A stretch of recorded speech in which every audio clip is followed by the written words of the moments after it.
Hello. അപ്പോൾ നിങ്ങൾ 10th exam ഒക്കെ കഴിഞ്ഞ് റിസൾട്ടൊക്കെ വന്ന് ഇപ്പോൾ നമ്മൾ 11th ക്ലാസ്സാണ് തുടങ്ങിക്കൊണ്ടിരിക്കുന്നത്. 11th നമുക്ക് മാത്സിൽ 16ഓളം ചാപ്റ്ററുകൾ പഠിക്കാനുണ്ട്. 12th കമ്പാരിറ്റീവ് കുറച്ച് കുറവാണ്, 13 ചാപ്റ്ററുകളാണ് പഠിക്കാനുള്ളത്.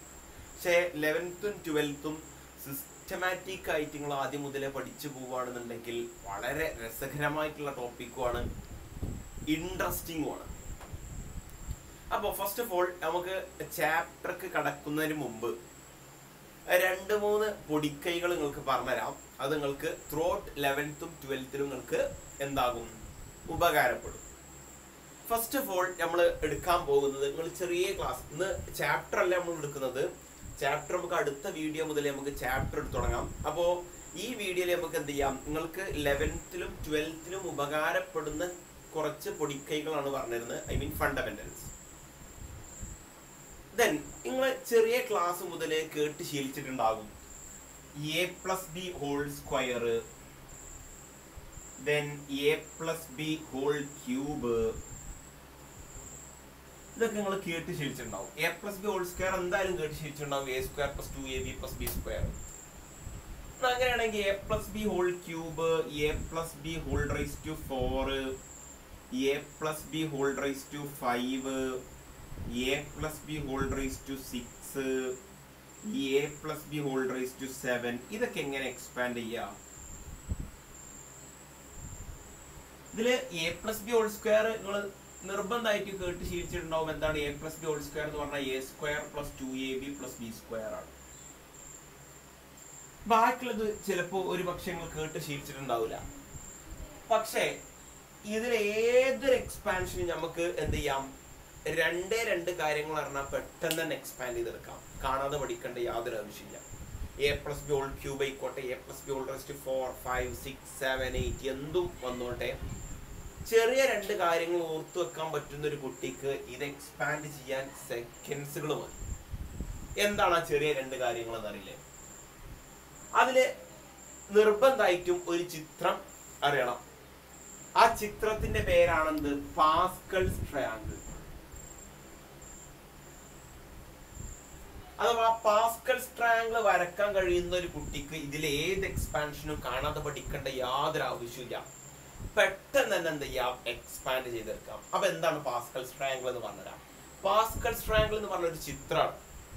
ആ ചിത്രം വരക്കാനുള്ള രീതി എങ്ങനെയാണെന്ന് പറഞ്ഞുതരാം. ആ ചിത്രത്തിലെ ഏറ്റവും ടോപ്പിൽ 1 നിന്നു. ദെൻ അടുത്ത വരിയിൽ എന്ത് ചെയ്യും, തുടങ്ങലും അവസാനിക്കലും 1 തന്നെ. ദെൻ നെക്സ്റ്റ് അടുത്ത വരിയോ, തുടങ്ങലും അവസാനിക്കലും 1 തന്നെയാണ്. ഇതിന്റെ നടുക്ക് എന്ത് ചെയ്യുക, ഇതിന്റെ മിഡില് ഈ 2 അക്കങ്ങൾ കൂട്ടിയത് ഇവിടെ അടിയിൽ എഴുതുക. 1 കൂട്ടിയ 2. ദെൻ എല്ലാ വരികളും തുടങ്ങലും അവസാനിക്കലും എന്തിൽ തന്നെയാണ്, 1 തന്നെയാണ്. അപ്പോ ഇനി അടുത്ത വരി ആയിക്കോട്ടെ, തുടങ്ങലും അവസാനിക്കലും 1 തന്നെ. ഇതിന്റെ ഇടയിൽ നമ്മൾ എന്താ ചെയ്യുക, ഈ അക്കങ്ങളെ കൂട്ടി എഴുതുക. 1ഉം 2ഉം കൂട്ടിയ 3 ഇവിടെ എഴുതും, 2ഉം 1ഉം കൂട്ടിയ 3 ഇവിടെ എഴുതും. ദെൻ അപ്പൊ അടുത്ത വരി എന്താ വരിക, എല്ലാ വരികളും തുടങ്ങലും അവസാനിക്കലും 1 തന്നെയാണ്. അപ്പോ ഞാൻ തുടങ്ങലും അവസാനിക്കലും 1 തന്നെ. ദെൻ അതിന്റെ ഇടയിൽ നമ്മൾ എന്താ ചെയ്യുക, അക്കങ്ങളെ കൂട്ടി എഴുതുക. ഈ അക്കവും ഈ അക്കവും കൂട്ടിയ 4 അത് ഇവിടെ എഴുതി, ഈ അക്കവും ഈ അക്കവും കൂട്ടിയ 6 ഇവിടെ എഴുതി, 3ഉം 1ഉം കൂട്ടിയ 4 ഇവിടെ എഴുതി. ദെൻ അടുത്ത വരി എങ്ങനെ വരിക, 1, 1, 5, 10, 10, 5 അല്ലേ? ദെൻ അടുത്ത വരിയോ, തുടങ്ങലും അവസാനിക്കലും 1 തന്നെ. നടുക്ക കൂട്ടിയിടുക. 6, 15, 20, 15, 6. ദെൻ അടുത്ത വരിയോ, തുടങ്ങലും അവസാനിക്കലും 1 തന്നെ. നടുക്ക കൂട്ടിയിട്ട് പോവുക. ഇത് 2ഉം കൂട്ടിയ 7, ഇത് 2ഉം കൂട്ടിയ 21, ഇത് 2ഉം കൂട്ടിയ 35, ഇത് 2ഉം കൂട്ടിയ 35, ദെൻ 21, 7. ഇനി നമുക്ക് തുടർന്ന് എത്ര വരികൾ വേണമെന്നുണ്ടെങ്കിൽ ഉണ്ടാക്കാം. നോക്കിയാ, ഈ വരികൾ, ഈ ചിത്രം നമ്മൾ വരച്ചപ്പോൾ ഒരു ട്രയാങ്കുലാർ ഷേപ്പിലാണ് വന്നത് അല്ലേ? അതുകൊണ്ടാണ് ഇതിനെ പാസ്കൽസ് ട്രയാങ്കിൾ എന്ന് പറയുന്നത്. ക്ലിയർ? അപ്പോ ഈ ചിത്രം അറിയുന്നൊരു കുട്ടിക്ക് ഈസി ആയിട്ട് ഇതിലേതും പെട്ടെന്ന് തന്നെ എക്സ്പാൻഡ് ചെയ്യാൻ പറ്റും. ഈ ചിത്രം എങ്ങനെ വരക്കാന്ന് മനസ്സിലായെന്ന് വിശ്വസിക്കുന്നു. ഈ ചിത്രത്തെ വിളിക്കുന്ന പേരാണെന്ത്? Pascal's triangle. കാരണം ഇതിന്റെ ഷേപ്പ് നോക്കിയാൽ ഒരു ട്രയാങ്കുലർ ഷേപ്പിലാണ് ഈ അക്കങ്ങൾ അറേഞ്ച് ചെയ്ത് പോകുന്നത്. ക്ലിയർ? ദെൻ ഇനി ഇത് വെച്ചിട്ട് എങ്ങനെ നമ്മൾ ഇത് എക്സ്പാൻഡ് ചെയ്യാം? വളരെ സിമ്പിളാ. ഇപ്പോ ഉദാഹരണത്തിന് a+b⁴ എക്സ്പാൻഡ് ചെയ്യണം. എങ്ങനെ എക്സ്പാൻഡ് ചെയ്യാം? പവറിൽ എത്ര നോക്കുക. ഇവിടെ റേസ് ടു 4 ആണ് അല്ലേ? പവറിൽ 4 ആണെങ്കിൽ 5 വട്ടം AB എന്ന് എഴുതുക. എങ്ങനെ? 1 AB, 2 AB, 3 AB, 4 AB, 5 AB. Clear? പവറിൽ 4 ആയപ്പോ 5 വട്ടം AB എന്ന് എഴുതി. 1 2 3 4 5. പവറിൽ 5 ആണെങ്കിൽ 6 വട്ടം AB എന്ന് എഴുതും. പവറിൽ 6 ആണെങ്കിൽ 7 വട്ടം AB എന്ന് എഴുതും. പവറിൽ 7 ആണെങ്കിൽ 8 വട്ടം AB എന്ന് എഴുതും. ക്ലിയർ? ദെൻ അതിനുശേഷം എന്ത് ചെയ്യാന്നറിയോ? എക്ക് പവർ കൊടുക്കുക. ഇവിടെ പവർ 4 ആണ്. അപ്പൊ ആദ്യം കാണുന്ന എക്ക് പവർ 4 എഴുതി, പിന്നെ കുറച്ച് പോരാ. 4 3 2 1 0. ഇനി ബിക്ക് പവർ കൊടുക്കുക. എങ്ങനെ? ഇവിടുന്ന് കൊടുക്കുക. 4 3 2 1 0. ദെൻ b⁻0 a⁻0 എന്നൊക്കെ പറഞ്ഞാൽ ഒന്നല്ലേ? അപ്പൊ പവർ 0 കിട്ടിയ ആൾക്കാരൊക്കെ മായിച്ചളയാ. ഇയാളും മായിച്ചു, ഇയാളും മായിച്ചു. ക്ലിയർ? ദെൻ ലാസ്റ്റ് സ്റ്റെപ്പ് എന്താണെന്നറിയോ? ഇവിടെ പവർ 4 ആണ്. അപ്പോ 1 കഴിഞ്ഞ് 4 തുടങ്ങുന്ന വരി ഏതാ നോക്കുക. 1 കഴിഞ്ഞ് 4 തുടങ്ങുന്ന വരി ഇതാണ് അല്ലെ? 1 കഴിഞ്ഞിട്ട് 4 തുടങ്ങുന്ന വരി ഇതാണ്. ഈ വരി ഉണ്ട് സെലക്ട് ചെയ്യുക. പവറിൽ 4 ആണെങ്കിൽ 1 കഴിഞ്ഞ് 4 തുടങ്ങുന്ന വരി സെലക്ട് ചെയ്യുക. പവറിൽ 5 ആണെങ്കിൽ 1 കഴിഞ്ഞ് 5 തുടങ്ങുന്ന വരി സെലക്ട് ചെയ്യുക. അവിടെ കാണുന്ന അക്കങ്ങൾ അവിടെ ഫില്ല് ചെയ്ത് കൊടുത്താൽ മതി. 1 4 6 4 1.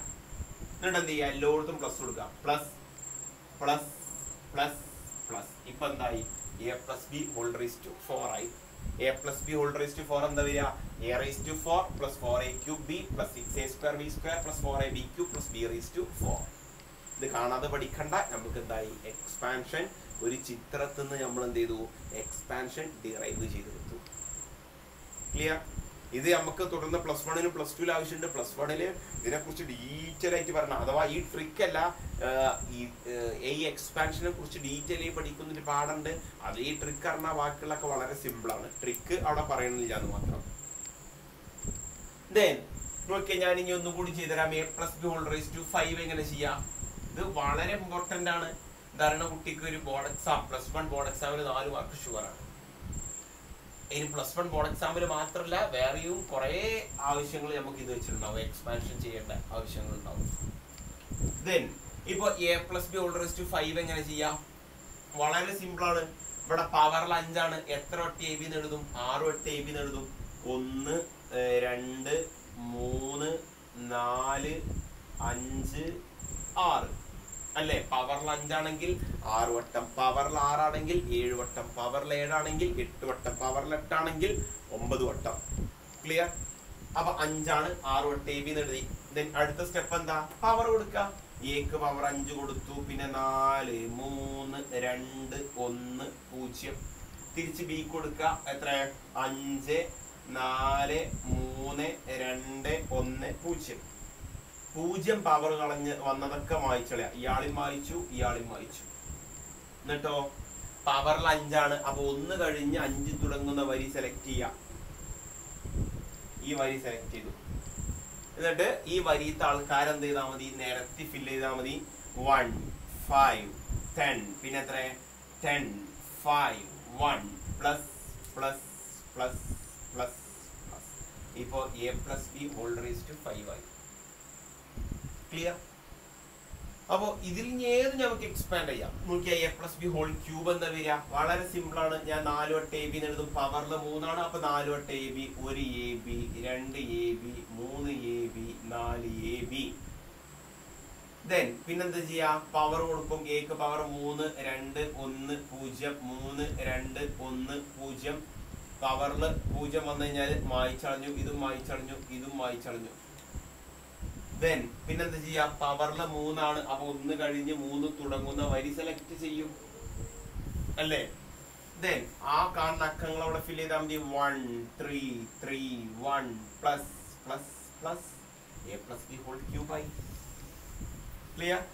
എന്നാ a plus b whole raised to 6 എന്താ വരിക? a plus b whole raised to 7 നിങ്ങൾ സ്വന്തമായിട്ടൊന്ന് ചെയ്ത് നോക്കുക. a plus b whole raised to 6 എന്താ വരിക? നിങ്ങൾ സ്വന്തമായിട്ടൊന്ന് ചെയ്ത് നോക്കുക. ഞാൻ ഇവിടെ എക്സ്പാൻഷൻ എഴുതാം, നിങ്ങൾ സ്വന്തമായിട്ട് ചെയ്ത് നോക്കിയാൽ മതി. ഇത് ഇവിടെ ഈ വീഡിയോ ഇവിടെ എത്തുമ്പോൾ എന്ത് ചെയ്യുക, പോസ് ചെയ്യുക. നിങ്ങൾ a plus b whole raised to 6ന്റെയും a plus b whole raised to 7ന്റെ എക്സ്പാൻഷൻ നിങ്ങൾ സ്വന്തമായിട്ട് ചെയ്യാൻ ശ്രമിക്കുക. അതിനുശേഷം വീഡിയോ കണ്ടുനോക്കുക, ശരിയാണ് ജസ്റ്റ് ഒന്ന് എന്ത് ചെയ്യാം, ചെക്ക് ചെയ്യാൻ വേണ്ടിയിട്ട്. അപ്പൊ a plus b whole raised to ഞാൻ എന്ത് ചെയ്യുന്നുണ്ട്, ഇവിടെ എക്സ്പാൻഡ് ചെയ്യുന്നുണ്ട്. എന്താണ് 7 ടി വി എഴുതും. 1 2 3 4 5 6 7. Then a ക്ക് പവർ എടുത്തു 6 5 4 3 2 1 0 6 5 4 3 2 1 0. പവർ 0 വന്നത് ഇവിടെയുണ്ട്, ഇവിടെയുണ്ട്, മായ്ച്ചു കളഞ്ഞു. ദെൻ നോക്കിയ ഏത് വരിയ സെലക്ട് ചെയ്യേണ്ടത്? 1 കഴിഞ്ഞ് 6 തുടങ്ങുന്ന വരി എന്ത് ചെയ്യുക, സെലക്ട് ചെയ്യുക. ഈ വരി സെലക്ട് ചെയ്യുക, ഇവിടെ ഫില്ല് ചെയ്യുക. 1 6 15 20 15 6 1 plus plus plus plus plus plus എന്തായി? a plus b whole raised to 6 ആയി. ക്ലിയർ? ഈ a plus b whole raised to 7 എങ്ങനെ വരിക? ഞാൻ 8 തൊട്ട് a b എഴുതും. 1 2 3 4 5 6 7 8 അല്ലേ? Then പവർ ഫില്ല് ചെയ്യുക. 7 6 5 4 3 2 1 0 7 6 5 4 3 2 1 0. പവർ 0 വന്നത് മായ്ച്ചളഞ്ഞു. ദെൻ ഏത് വരിയാണ് സെലക്ട് ചെയ്യേണ്ടത്? 1 കഴിഞ്ഞ് 7 തുടങ്ങുന്ന വരി, അഥവാ ഈ വരി. 1 7 then 21 35 35 21 7 1 plus plus plus plus plus plus plus a plus b whole raised to 7 ആയി. ക്ലിയർ? അപ്പോ ഐ തിങ്ക് ഇനി നിങ്ങൾക്ക് ഏത് എക്സ്പാൻഷൻ വന്നാലും അത് ബൈ ഹാർട്ട് ചെയ്യേണ്ട ആവശ്യമില്ല. ഈ ട്രയാങ്കിൾ മാത്രം ഓർത്താൽ മതി, ഏത് എക്സ്പാൻഷൻ നിങ്ങൾക്ക് എഴുതാൻ പറ്റുമെന്ന് വിശ്വസിക്കുന്നു. ഇനി ഇതിൽ ചെറിയൊരു പോയിന്റ് കൂടി പറഞ്ഞുതരാം. ഇപ്പൊ a plus b whole raised to 4 a plus b whole raised to 5 a plus b whole raised to 6 ഒക്കെയാണ് നമ്മൾ വിളിച്ചത്. ഇനി ഇൻ കേസ് ഈ പ്ലസിന് സ്ഥാനത്ത് മൈനസ് വരികയാണെന്നുണ്ടെങ്കിൽ എങ്ങനെ ചെയ്യാം? സപ്പോസ് a plus b ക്ക് പകരം a minus b whole cube ആണ്. എങ്ങനെ ചെയ്യാം? വളരെ സിമ്പിൾ ആണ്. എന്ത് ചെയ്യുക? ആദ്യം കാണുന്ന പ്ലസ് എന്താക്കുക, മൈനസ് ആക്കുക. ഇതല്ല ആദ്യം കാണുന്ന പ്ലസ്, അത് മൈനസ് ആക്കുക. എന്നിട്ട് ഇടവിട്ട് മൈനസ് കൊടുക്കാം. Minus plus minus. Then a minus b whole square എന്താ വരിക? ഇവിടെ പ്ലസ് ഉള്ള സ്ഥാനത്ത് മൈനസ് ആണെങ്കിൽ ആദ്യം കാണുന്ന പ്ലസ് എന്താക്കുക, മൈനസ് ആക്കുക. Minus plus. ഇനി ഇടവിട്ട് മൈനസ് കൊടുക്കുക എന്ന് പറയുമ്പോൾ വേറെ ടേംസ് ഇവിടെ ഇല്ല. ഇപ്പോ ഇതില് a plus b whole raised to 6 പകരം ഇവിടെ മൈനസ് ആണെങ്കിൽ എന്താ വരിക? ആദ്യം കാണുന്ന പ്ലസ് മൈനസ് ആക്കി. ദെൻ ഇടവിട്ട് മൈനസ് കൊടുക്കുക. മൈനസ് പ്ലസ്, ദെൻ ഇവിടെ ഒരു minus, then plus, then minus, then plus. a plus b whole raised to 7 പകരം a minus b whole raised to 7 ആണെങ്കിലോ ആദ്യം കാണുന്ന പ്ലസ് എന്താക്കുക, മൈനസ് ആക്കുക. Minus plus minus plus minus, ഇടവിട്ട് മൈനസ് കൊടുക്കണം. Minus plus minus. Then a minus b whole raised to 5 ആണെങ്കിലോ ആദ്യം കാണുന്ന പ്ലസ് മൈനസ് ആക്കുക. ദെൻ ഇടവിട്ട് മൈനസ് കൊടുക്കുക. Minus plus minus plus minus and so on. Clear? അപ്പോ ഇങ്ങനത്തെ ഏതൊരു എക്സ്പാൻഷൻ വന്നാലും നിങ്ങൾക്ക് അനായാസം ചെയ്യാൻ പറ്റുമെന്ന് ഞാൻ വിശ്വസിക്കുകയാണ്. ദെൻ ഇനി നമുക്ക് ഫണ്ടമെന്റൽസ് കുറേ ഉണ്ട്. ഫണ്ടമെന്റൽസ് നമുക്ക് ഇനി എന്ത് ചെയ്യാം, ചാപ്റ്ററിന് കൂടെ ഓരോന്നോരോന്നായി നിങ്ങൾ 10th വരുന്ന 10th വരെ പഠിച്ചതിൽ നിങ്ങൾക്ക് അത്യാവശ്യം വേണ്ട ഫണ്ടമെന്റൽസുകൾ നമുക്ക് എന്ത് ചെയ്യാം, ചാപ്റ്ററിന്റെ കൂടെ ഓരോന്നോരോന്നായിട്ട് അവിടെ വരുമ്പോൾ ആവശ്യമുള്ള സംഗതികൾ നമുക്ക് പഠിക്കാം. അപ്പോൾ അടുത്ത ക്ലാസ് മുതൽ, അടുത്ത വീഡിയോ മുതൽ നമുക്ക് ചാപ്റ്റർ എടുത്തു തുടങ്ങാം. ഇത് ജസ്റ്റ് നിങ്ങൾക്ക് ഒരു ഇൻട്രഡക്ഷൻ എന്നുള്ള നിലക്ക് പറഞ്ഞെന്നുള്ളൂ. അപ്പോൾ അടുത്ത ക്ലാസ് മുതൽ നമുക്ക് എന്ത് ചെയ്യാം, ചാപ്റ്റർ എടുത്തു തുടങ്ങാം. ഫസ്റ്റ് നിങ്ങൾക്ക് എടുക്കാൻ പോകുന്ന ചാപ്റ്റർ സെറ്റാണ്. വളരെ സിമ്പിൾ ചാപ്റ്ററാണ്. ഒരു കുട്ടിക്ക് പഠിക്കാൻ ഒട്ടും ബുദ്ധിമുട്ടുണ്ടാവാറില്ല. അപ്പോൾ നമുക്ക് എന്ത് ചെയ്യാം, അടുത്ത ക്ലാസ് മുതൽ സെറ്റ് എടുത്തു തുടങ്ങാം. Okay, by.